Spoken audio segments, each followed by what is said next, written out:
Le hard discounter russe Meret va devoir revoir son projet. Le conflit aux portes de l'Europe se répercute sur le territoire local. Exemple dans la commune de Sainte-Marguerite, à proximité de Saint-Dié, où un magasin d'alimentation d'origine russe préparait son implantation. Initialement, Meret devait ouvrir le 2 avril, mais la commune est devenue frileuse à l'idée de l'installation d'une telle enseigne.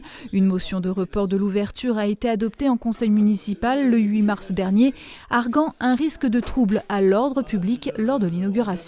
Il y avait une création d'emplois, il y a aussi, et ça je le conçois très bien, que certains ménages ont des difficultés de fin de mois et que aller dans un magasin à bas prix pouvait être très intéressant pour eux. Mais il faut faire la part des choses aussi. Est-ce que on peut accepter d'un côté, nous communes, d'accueillir des familles ukrainiennes, puisque à ce jour il y a 2 familles ukrainiennes qui sont sur Sainte-Marguerite, et d'un autre côté avoir un magasin russe qui s'installe. Depuis juin dernier, donc bien avant le début de la guerre, l'enseigne russe loue cette cellule commerciale.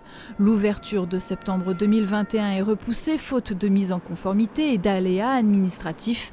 Finalement, des travaux débutent et les premières palettes seraient à l'intérieur, mais un autre frein vient d'être activé. Les terrains sur lesquels Meret doit s'installer, nous étions propriétaires de ces terrains et nous avons fait une cession de ces terrains en 2006.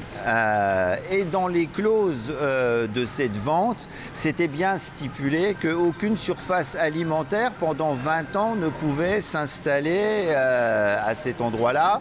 En dépit de nos sollicitations, l'enseigne n'a pas souhaité s'exprimer. Il semblerait malgré tout qu'elle subisse au niveau national des difficultés d'approvisionnement et des contraintes financières, liées ou non aux sanctions instaurées depuis le début de la guerre. Les 2 autres Meret qui devaient ouvrir sur le territoire national sont également au point mort.